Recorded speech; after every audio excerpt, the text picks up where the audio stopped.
So homelessness. How did this girl become homeless in the UK, and how was that?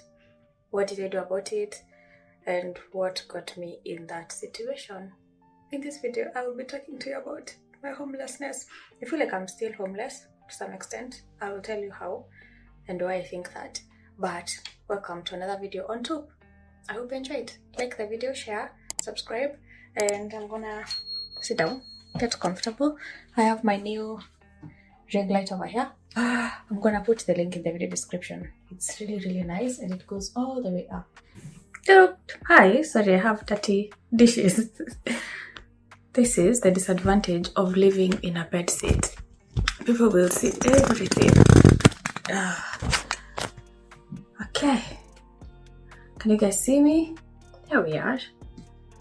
There we go. Okay.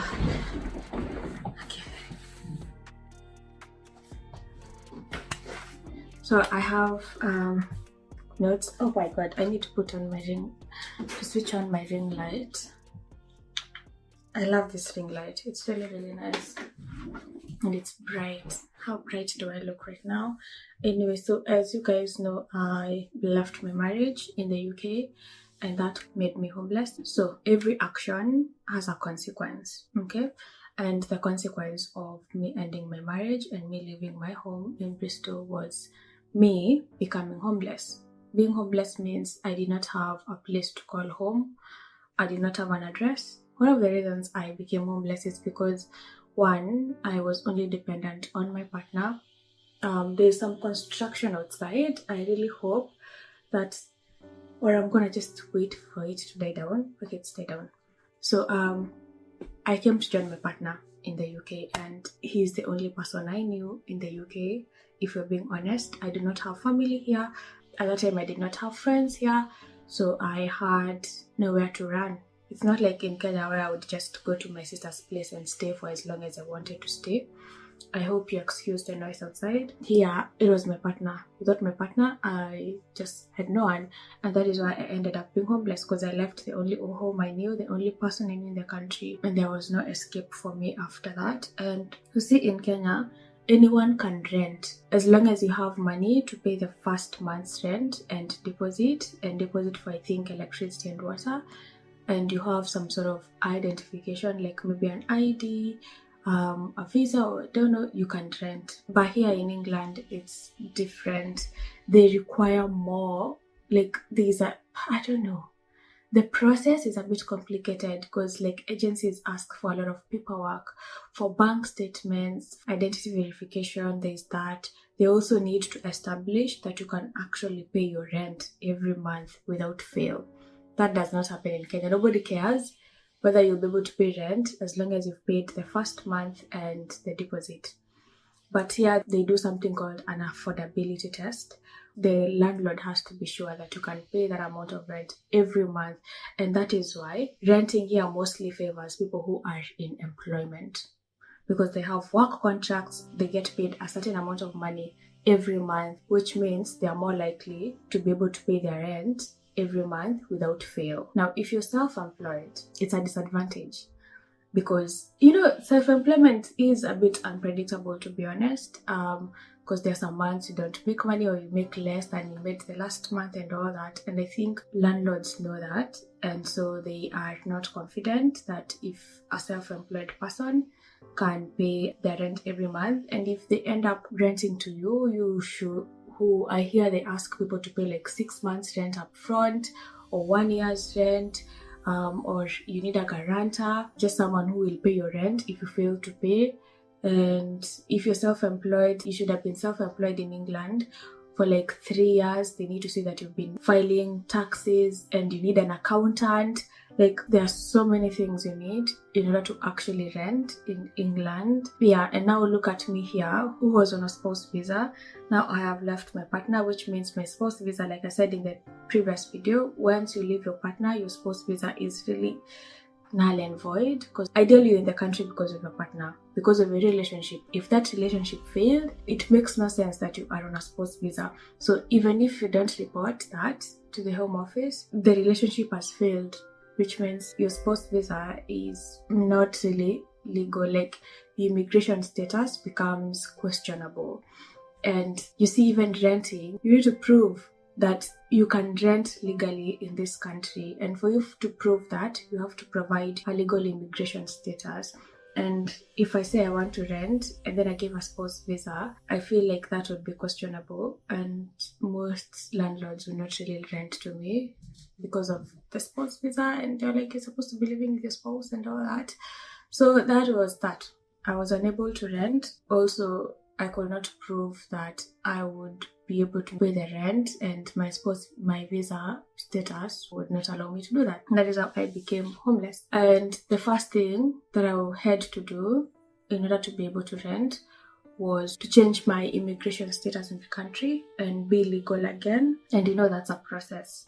So what happened is that when I left, I was relying on charity organizations that have refugees. So I called different refugees. At first, I was referred to a certain refugee in Bristol, a certain charity organization in Bristol. But because I was staying in a hotel, I needed to find a place where I didn't have to pay. So I kept asking, when will you guys move me to a refuge and all that?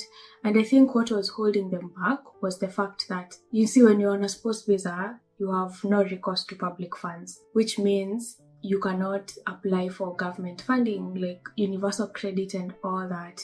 And for you to live in a refuge, you need to be able to pay. Like, refuges are not free. Ideally, they charge per week, and you need to be able to pay. Most of the time, they know if you're homeless and maybe you are going through or had been through what I was through. Also, if you are unemployed, they know that you do not have the money to pay for it, so they usually help you apply for benefits, the government funding, the universal credit and all that. And if you do not have recourse to public funds, like if you're not allowed to apply for benefits, it means if they accept you in a refuge, you won't be able to pay for that refuge, and they cannot apply for benefits for you, which means that's a problem for them. And I think that is what was holding them back. So I kept asking my caseworker, she told me the refuges are full, and I kept, because I was staying in a hotel, and I kept asking if there's space, and they should tell me they're still full, blah blah blah. And eventually I had to move into an Airbnb for like a month using the little funds I had left, and I stayed in that Airbnb. I was waiting for vacancy to appear in a refuge, if that is even the correct English. That was mostly the whole of May. So in that Airbnb, also, I had to fix my recourse to public funds issue now, because I decided to apply for ILR, and because I was sort of destitute, because I was homeless, I did not have money to all that. And when you're homeless, you cannot work. Like, where will I be recording videos? In someone's bedroom in an Airbnb, and they probably just need silence. And I need to be in the right mind to record videos. I need to be in the right mind to engage with my transcription clients and, manage my transcribers and all that. And that particular part of my business really, really stalled. Mentally, I was out. Like, mentally, I was disturbed. I was a mess. So I could not really get anything done. And so I was technically destitute. And the beauty of the UK government is that there is an option for you to apply for something called DDVC. This is domestic destitute something. I don't know, I've forgotten the full meaning of that DDVC. I need to find out what it means. Okay, I am on gov.uk. So, apply for destitution domestic violence concession. So that's the full meaning of DDVC, destitution domestic violence concession. And they actually say, use this form if you are in the UK on a temporary visa as a partner, your relationship has broken down because of domestic violence, and you have no money to support yourself. You can apply to claim public funds, that is benefits, for up to 3 months, while UK Visas and Immigration, that is UKVI, considers your application to settle in the UK. You can send this form as soon as your relationship breaks down and you need money. But you must then also complete a settlement application online to apply to settle in the UK. So, what this particular visa, it's like an out of rules normal rules kind of visa, which allows victims of domestic violence to kind of apply for public benefits as they apply to settle in the country. So it's a 3 months visa that allows you to stay in the country as someone who's settled, like someone who's permanent resident, like, but only for 3 months. And they tell you that within these 3 months, you should be able to make your ILR application, okay, on the right ILR application based on your circumstances. So this visa is called DDVC, and it's usually comes in handy if you don't have money to kind of maybe settle down, like to buy food or to pay rent or blah blah blah. So they usually just let you apply for this so you can first fix your immediate problems, that is accommodation and food and all that, and also just prepare yourself or prepare your application for settlement. When I moved to the Airbnb, I had been referred to a solicitor. If you're in the UK, then you know some things take time, especially with solicitors, because of legal aid. You see, now if you are destitute, then you are able to get free legal services. They call it legal aid. So I had been referred to a solicitor who was willing to apply for the DVC for me and to eventually make the ILR application for me, but she was mostly unavailable. I'm sure she had a tight schedule, and I understand her for that. I decided, you know what I'm gonna do, because time is moving. I need to be able to get into a refuge because I have used the last bit of money I had to pay for the Airbnb, and I was not going to be able to extend it because I remember my Airbnb had been booked till 19th of May. So that was from 1st or 2nd or 3rd of May to like 19th of May. And I was not going to be able to extend that. So I needed to work very fast. And you see, now the solicitor probably has a tight schedule and is mostly unavailable, will not be able to do things according to my timelines. Don't know why someone keeps banging their door. They will not be able to do things according to my timeline. So I decided to do research and make the application for myself. I remember I even called, I've forgotten the name, and they told me that application has to be made by a solicitor. But I was like, if it gets rejected, then let me just know quickly so I can pack my bags and go back home. Like at that moment, I was just tired. So I said, let me try this so that when I go back home, I don't regret not having tried this path. So I did my research and then I filled out the application for myself, the DDVC application. I filled it out for myself and sent it in for consideration. As I was waiting for my DDVC application to be considered, they usually say it takes 7 days, but mine I think took longer than that. And I remember I just was calling my sister and I was telling her, oh, now what if it gets rejected, or you know, they take longer than they say they take, because now I have a few days, I need to get out of the Airbnb. And I remember she advised me, instead of relying on one charity organization, how about you start looking for a refuge for yourself? You call different refuges and tell them your situation, instead of relying on this one that you've been referred to that seems like they have a full refuge. How about you look for things yourself? And that was good advice. So because I was running out of time in the Airbnb, the thing here is I didn't have money to extend my stay in the Airbnb. You see, and even that, you know, that Airbnbs, you just can't, it's not like Kenya where you can wake up and extend your stay. There, already someone had booked, okay? Actually, I was able to stay in that Airbnb because that lady, alinionia uruma, like she just felt for me. I don't know how to say that in English. Like, I remember even when I was booking that Airbnb, all the Airbnbs I booked, my request was being rejected. One of them told me, you cannot book a long stay on this Airbnb because this is your first time booking an Airbnb. That was actually my first time booking the Airbnb on that Airbnb app, and all the people I tried to book, only 2 people came back. One person, I remember, I don't know why people, the accommodation situation in the UK, the housing, it's just so weird. I remember they usually have to ask, why do you want to stay in it? Because that guy asked me, why do you want to stay in an Airbnb, blah blah blah. And yeah, I had to explain my situation that, you know, I left my partner because of this and this and this. Now I am a bit homeless and I'm looking for a place as I wait to get into a refuge, blah, blah, blah. And he literally said no.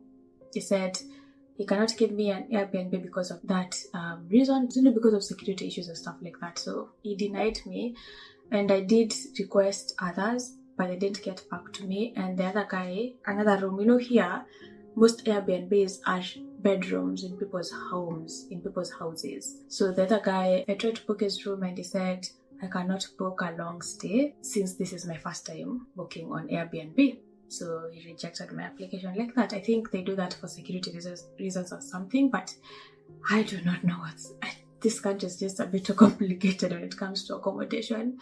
And then now this lady who I found her property, and I chatted with her and I told her my situation, and she was happy to help. Do you know why? Because she had been in that situation herself.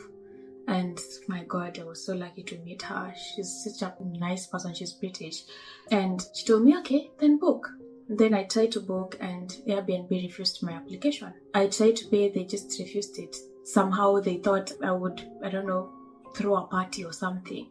And I think this is because this was my first time booking on Airbnb, and they do not allow people to book long stays, like for the first time or something like that. I don't know. But I tried making the payment and booking, and they flat out rejected me every time. This lady, I had to leave the hotel like the next day because I had actually moved to another hotel because the stay in my first hotel had elapsed. I had moved to a second hotel which I had paid for like a week, and I really had to move out of that hotel the next day to the Airbnb. That's why I was booking the Airbnb that night. And I remember that lady actually called Airbnb. She spent the night calling Airbnb. She told me I will call them and see what's going on because this is my property and I'm willing to accommodate you. I do not know why they refuse to let you book and all that. Ideally, things have to be booked on the app, but for security, for even the owner of the Airbnb. And I remember she called, she said they refused. They still won't allow me to book. And she said, you know what? Tomorrow, just come with your stuff. You're very lucky because the person who had booked fell sick and is hospitalized and would not be able to stay. So you can stay until he or she is able to. So I remember I went and that lady said, it's okay, you can pay me directly. And bless that lady, bless her heart. Anyway, so after my sister's advice, the first people I called is the National Domestic Abuse Helpline, which you can call, by the way, if you're in that situation. And I just call them to seek advice and to know what other refuges I can kind of call, if they can link me up to a refuge, a different refuge. And I remember, the people who receive those calls, they are so nice and so caring. I remember I got one lady who just said, let me find out which refuges have spaces so I can tell you about them. And she eventually told me there's a refuge, and she gave me the number to the person who runs the refuge and told me to call her. And I remember I called that lady and she said she would ideally take me in, but I need to have the DDVC approved first. So I told her I have applied for DDVC, it's still being considered, but my stay here is running out, blah blah blah. She said, sorry, I understand, but we cannot take you in if you don't have the means to pay, because the refugees, you have to pay per week. And usually we rely on benefits, tenants here rely on benefits to pay the refuge charges. So I cannot really take you in until your DDVC application is approved. When it's approved, just give me a call. I remember. So I called others and tried to call others, and even sent emails to as many as I could. And there's one lady I called from a refuge and she literally told me I have the wrong number. Another one I called, they said, do you have kids? I said no. She said this is a refuge for kids, for people with kids and all that. I mean, I was just running into challenges. And I remember just after, because my application took a bit of time, it was supposed to take 7 days, but mine took, I think, 1.5 weeks or something like that. But eventually it got approved. So then at least the refugees that were rejecting me because of the fact that I did not have access to public funds and I did not have an approved DDVC, at least now they wouldn't reject me because now I can apply for public funds because I have DDVC. Now remember, by the way, once you apply for DDVC, that's a strong signal that your relationship has actually failed and you are not on the spouse visa anymore. The DDVC is a different kind of visa, and if for any reason you do not make your application for settlement within the 3 months that they give you, you cannot extend the DDVC. If it elapses before you've made your application, you have to go back home. So yeah, that was a side note. But I remember after my application was approved, all I could say was thank you, God, in tears. Because that time, I remember that time I was even having nightmares. My God, who good riddance. I'm so happy those times are behind me, and I'm a happy girl now. And I remember someone was telling me that now I look like a victim. Please don't think of me as a victim. It's just, well, I'm a victim, but that's not the picture I want to paint. So don't feel sorry for me, because that's behind me now.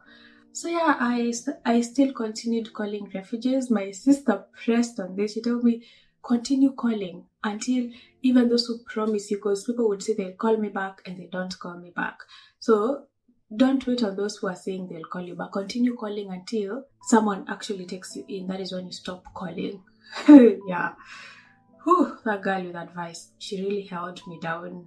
My God, I don't know what I would have done without my sister. Like, she was literally standing between me and insanity, between me and madness. Anyway, so I continued calling, and I remember eventually I called a refuge, and the nicest lady I have ever spoken to on phone till then picked up the phone and was so kind, and they said, tomorrow I will call you to do the assessment, because ideally you have to be assessed. They don't just take your, like, you have to be assessed so they can see whether you meet, whatever they look at. So and she called me the next day, and after like 2 days, they even booked me a train ticket to go to the refuge. And that is the best. I don't know how other refugees are, but I just thank God that most refugees were not able to take me, and I ended up in that refuge because I met the best human beings. Like, I don't know, if you work in a refuge and you take care of people and you help people to get back on their feet, God bless you. May you never lack, and may you have nothing but peace and joy. Like, that refuge was full of angels. Lovely people, from the lady who received my call to my caseworkers to everyone who I interacted with. So lovely.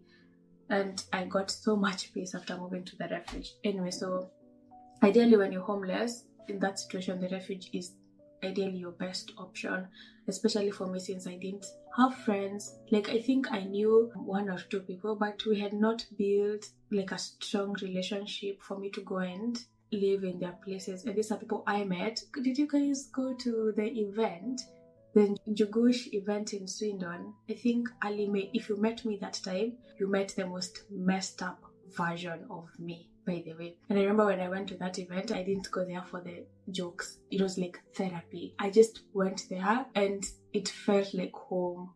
Like, hearing people speak Swahili and people just being happy, and that event really, really helped me. And I met nice people there. Of course, they didn't know what I was dealing with, but what was I saying? Why did I mention that event? I've forgotten. Anyway, so some of the people I met in that event, and it's so weird, out of nowhere, telling someone you've met like a week ago, please can I stay with it? I don't know. And the UK, even the houses people live in are just enough for them. They can't just take in anyone. And yeah, it's in terms of housing and accommodation and blah blah blah, I feel like Kenya is top tier, like number 1. If you can consider a country first world in terms of housing and the rules around housing and all that, I feel like Kenya should take that cup. Because this country, particularly when it comes to housing and all that, I feel like it's really, really messed up. It locks people out. It locks both bad and I think good people out when it comes to housing. Anyway, that's what I signed up for, so there's no need of me complaining. But yeah, so the refuge is the best option if you find yourself in such a situation. And I'm so glad that I was able to get a refuge where I stayed end of May, June, July, August, September, October, and only left in November. So I stayed for 5 or 6 months, give or take. And I had so much peace there. I had so much time to think. I even stopped getting nightmares at some point. Like, it was such a... I mean, it's not the best place to live in. It's not like your own home and all that. There's a lot of sharing and all that. And for me, where the refuge I went to, there were also children, so it was a bit noisy. But I would take that a million times over the situation I was in. So for me, it was God sent, that refuge. And the way those people helped me from my ILR application to my personal problems and all that, something like that should really be implemented in Kenya. But I know even in Kenya, when you report something like domestic violence or domestic abuse, the men at the police station, they won't even take you seriously. In fact, some of them will even make it look like you're just being, I don't know, being stupid and lazy, or you're not taking care of your husband and all that, and marriage is kuvumilia and blah blah blah. And I feel like when it comes to these women issues, we are failed by ourselves, but also by the people who we rely on to kind of protect us and help us get justice and all that. So I feel like that is one of the things Kenyans can implement. I know there's Usikimi has a refuge, but I don't know how many they are. I don't know if it's just Usikimi, because that is the only organization I know. There's also FIDA, but I also know FIDA also has a refuge or refuges, but they are very limited. You see here, there's like a refuge in every town or every city, if I'm not wrong, or there are charity organizations in like every city and every town.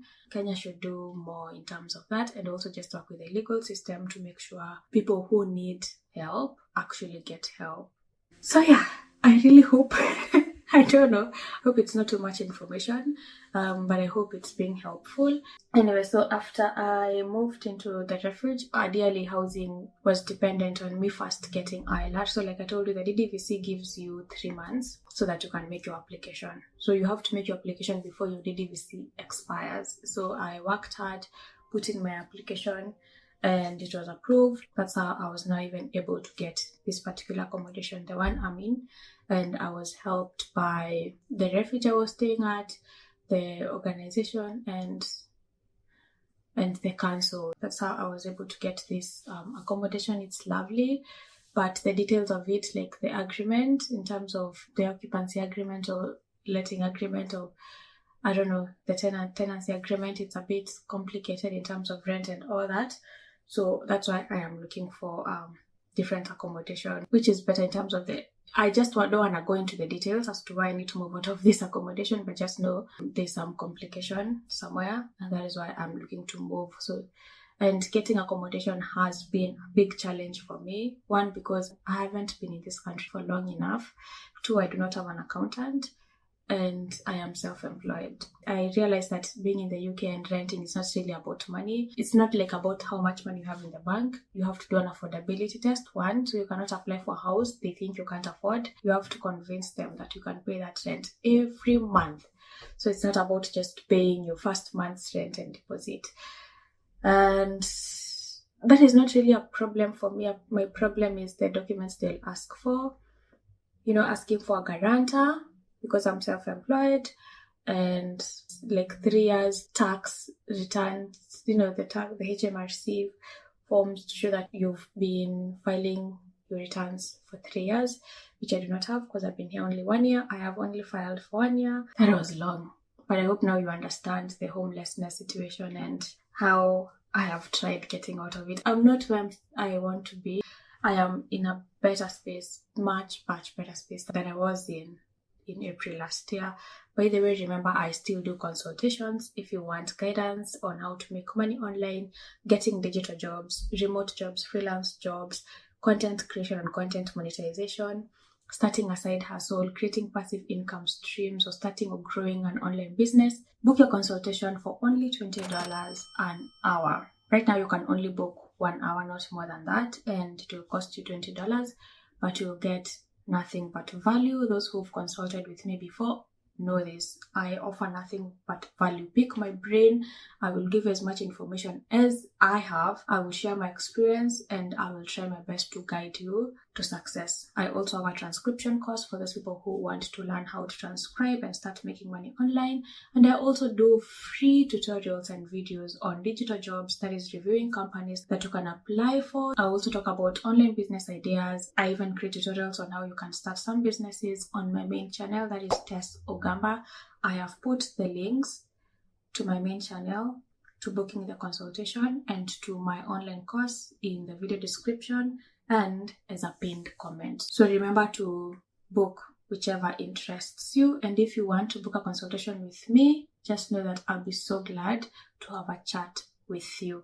If this video has been useful, please give it a thumbs up. share this video with people who might need the information shared here, and subscribe for more content, about me, my life, and life. All right, life in general. I don't want to say subscribe for more content like this, because I will just be sharing, this is a process I went through once, and there won't be anything to talk about regarding the situation. But expect more useful videos about life in general from me. So subscribe, and I will see you in the next one.